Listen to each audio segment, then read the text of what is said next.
নির্বাচনের পরে নতুন করে দেশ পরিচালনার দায়িত্বের জন্য আহ্বান জানানো হলো বাংলাদেশ জামাত ইসলামীর আমিরুল জামাত ডক্টর শফিকুর রহমান সাহেবকে। এরপর অন্যান্য রাজনৈতিক দলগুলো একত্রিত হয়ে বর্তমানে অন্তর্বর্তীকালীন সরকার প্রতিষ্ঠিত হয়েছে। এই সরকার যে পদক্ষেপগুলো হাতে নিচ্ছে সেগুলোকে অন্ধভাবে আমরা কিন্তু সমর্থন করছি না, আর এগুলোকে অন্ধভাবে আমরা এগুলোকে বিতর্ক করে এগুলোকে বাদও দিতে চাচ্ছি না। জামাত ইসলামীর পক্ষ থেকে 41 দফা সংস্কারের প্রস্তাবনা উপস্থাপন করা হয়েছে।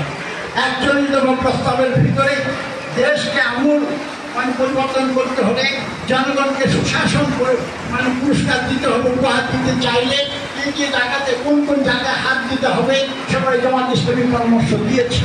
পাশাপাশি জননেতৃত্ব প্রতিষ্ঠার জন্য এই দেশটাকে একটা মানবিক দেশ হিসাবে গড়ে তোলার জন্য জামাত ইসলামী যে পরিকল্পনা হাতে নিয়েছে তারই অংশ হিসাবে আমরা বাংলাদেশে জাতীয় সংসদের 300টি আসনেই আমাদের প্রতিনিধি কারা হতে পারে সম্ভাব্য প্রতিনিধিদের তালিকা নাম আমরা ঘোষণা করে দিয়েছি। অফিসিয়ালি আনুষ্ঠানিকভাবে আমরা সেটাকে এখনো ফর্মালি অফিসিয়ালি ঘোষণা না করলেও নন অফিসিয়ালি আমরা আমাদের দায়িত্বশীলদেরকে সেভাবে বলেছি জনগণের কাছে যাও। আল্লাহ দেওয়া সেই দায়িত্ব যেটা আল্লাহ বলে জমা আল্লাহ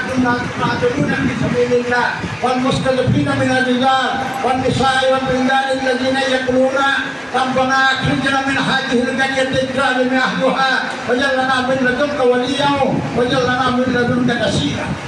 আজকে এখানে নারীরা নির্যাতিত, পুরুষরা নির্যাতিত, এখানে আপনার শিশুরা নির্যাতিত মানুষকে আল্লাহর দিকে আহ্বান করান, তাদের সাহায্য কাজে হওয়া, তাদের বন্ধু হওয়া, তাদের সেবক হওয়ার জন্য আমরা আমাদের দায়িত্বশীলদেরকে জনগণের সামনে উপস্থাপন করেছি। আপনাদের এই এলাকায় বোধ হয় কোনো না কারো একজনের নামদাম বলা হয়েছে নাকি? কার নাম বলা হয়েছে জানেন? এই এলাকায় আগামী দিনে যাকে নিয়ে আমরা স্বপ্ন দেখছি, আমি কিন্তু কথা বলে এটা সরকারি কথা হয়ে যাবে, দলীয় অফিসিয়াল কথা হয়ে যাবে, আপনার চিন্তাই হবে। সেই ব্যক্তিকে নিয়ে জনগণের কাছে যেতে হবে, জনগণকে বুঝাতে হবে যে শুধু কেবল ভূখণ্ড স্বাধীন হলেই স্বাধীন নয়, আল্লাহর বিধানকে প্রতিষ্ঠিত করতে না করা পর্যন্ত আমরা প্রকৃত স্বাধীনতা পাবো না, আমরা প্রকৃত পক্ষে সে কল্যাণ পাবো না এবং সুন্দরভাবে এই ভূমিতে জীবনযাপন করা সম্ভব হবে না। সেই জন্যই সমাজের সর্বস্তরে যাদের কাছে নেতৃত্বের পরিবর্তন ঘটিয়ে সেখানে সব নেতৃত্ব প্রতিষ্ঠার জন্য সে আপনারা এই যে আসুন, মানুষকে সেভাবেই দাওয়াত দিতে হবে। তাই আমি 3টা স্লোগান আপনাদেরকে শুনিয়ে দিয়ে যাই। 3টা কথা মনে রাখুন, এই কাজ যদি সফল করতে চান তাহলে যেখানে মানুষ সেখানে দাওয়াত নিয়ে যেতে হবে। অর্থাৎ যেখানে মানুষ সেখানেই দাওয়াত। কিসের দাওয়াত? দিনের দাওয়াত, ইসলামের দাওয়াত, বর্তমান আন্দোলন সংগঠনের দাওয়াত, বিপ্লবের দাওয়াত। তাহলে যেখানে মানুষ পাবো সেখানেই দাওয়াত দেবো। মানুষ নাই কোথায়? আপনাদের ঘরে ঘরে মানুষ আছে না? দাওয়াত দিবেন, বাড়িতে দাওয়াত দিবেন, প্রতিবেশীকে দাওয়াত দিবেন। তাহলে দাওয়াত আর দাওয়াত এতে হবে আমাদের প্রত্যেকের একটা মুখ্য কর্ম। 2 নম্বর কাজ হবে যেখানে মানুষ একত্রিত করার সম্ভাবনা আছে, সুযোগ আছে, যেখানে মানুষকে একত্রিত পাবো সেখানে সংগঠন করতে হবে। যেখানে মানুষের বাস সেখানে সংগঠন। কি বলেছি কথাটা? যেখানে মানুষ বাস করে সেখানে সংগঠন প্রতিষ্ঠা করতে হবে। এভাবেই দাওয়াত দিয়ে সংগঠন সম্প্রসারণ করে আমরা সংগঠনের ভিত্তি মজবুত করব। তৃতীয়ত, যেখানে নির্বাচন সেখানেই আমরা, যেখানে নির্বাচন সেখানেই জমা। কলেজ কমিটিতে নির্বাচন, স্কুল কমিটি, মাদ্রাসা কমিটি, মক্তব কমিটি, মসজিদ কমিটি, মাদ্রাসা কমিটি, সকলে নির্বাচন আছে না?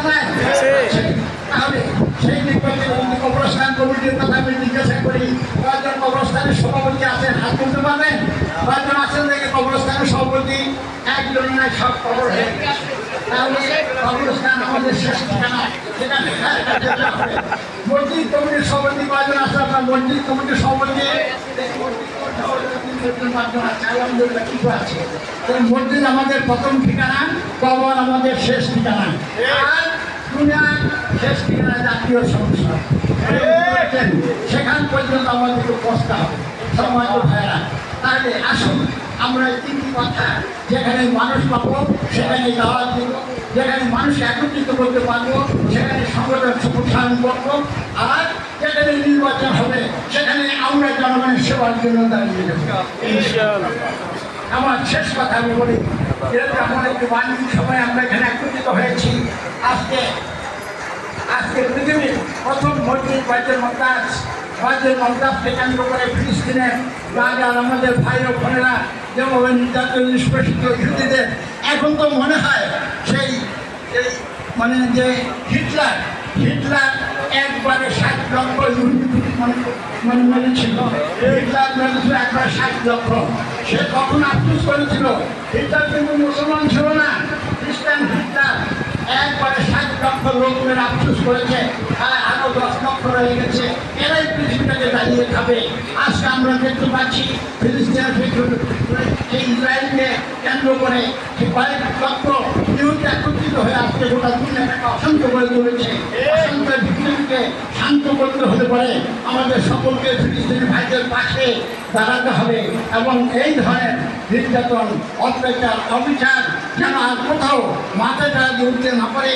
আমাদের দেশ তার জন্য একটা বাস্তব প্রমাণ বাংলাদেশ দেখিয়ে দিয়েছে।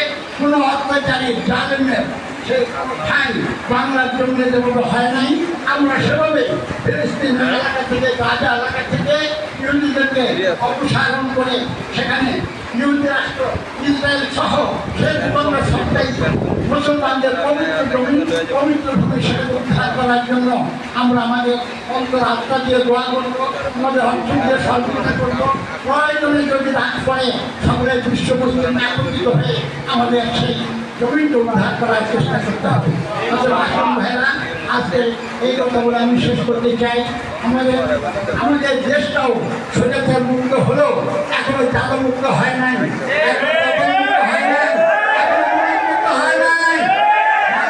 কোনোদিন কোনো চাঁদাবাজে স্থায়ী হবে না। বাংলাদেশ গড়তে হতে পারে, জুলুম মুক্ত বাংলাদেশ গড়তে হতে পারে। আমাদের সেই সোচ্চার হতে হবে এবং আমাদেরকে বলিষ্ঠ হয়ে মানবিক বাংলাদেশ করার জন্য মানবিক হতে হবে। আসুন আমরা জনগণকে সাথে নিয়ে এই জমিনের জনগণকে ঐক্যবদ্ধ করে জাতীয় ঐক্য প্রতিষ্ঠা করে ঐক্যবদ্ধ বাংলাদেশ, ঐক্যবদ্ধ মানবিক বাংলাদেশ করার প্রত্যয় নিয়ে আজকে এই পুনর্মূল থেকে আমরা বিদায় নিই। আল্লাহ আমাদের সকলকে তৌফিক দান করুন। ঈদ মুবারক, ঈদ মুবারক, ঈদ মুবারক। আসসালামু আলাইকুম ওয়া রাহমাতুল্লাহ।